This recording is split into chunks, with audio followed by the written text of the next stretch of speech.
Trends always return, and the sound of 80s pop is everywhere in today's music. Let's break down 3 key elements that give it that signature vibe.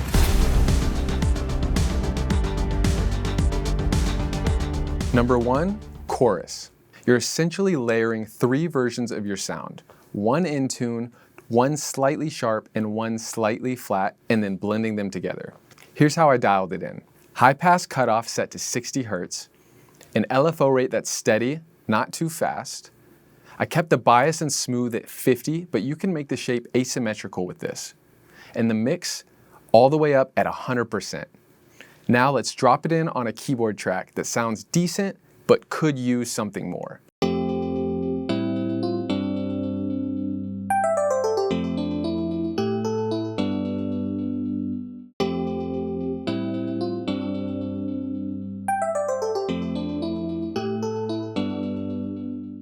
Instantly, it has more depth and movement.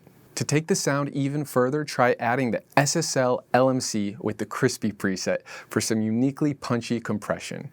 And layer it with gate verb on the SA trippy vocal delay for extra space and vibe.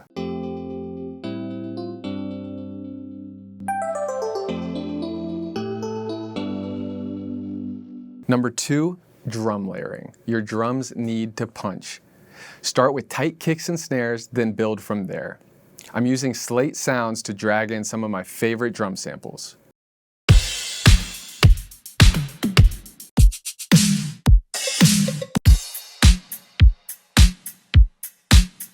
I love layering claps with snares on the 2 and 4. It just adds that groove that feels right. Then I'll throw in some hi-hats and top loops to fill out the rhythm.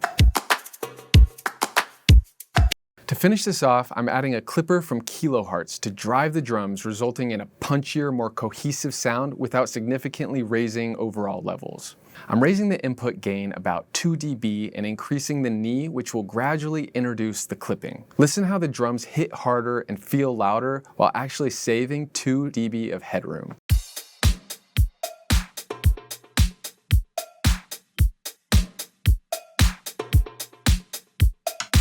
Number 3, movement. Your track needs energy. Something that drives like a rhythmic synth, a plucky arp, or anything that breathes life into the beat. Here's a melody and guitar part I really liked from Slate Sounds.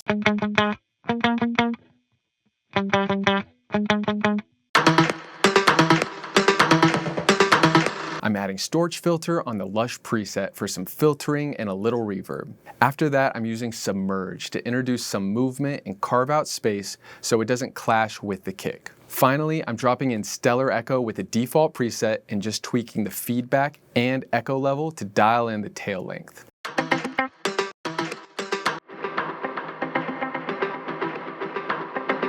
Now, let's hear everything together.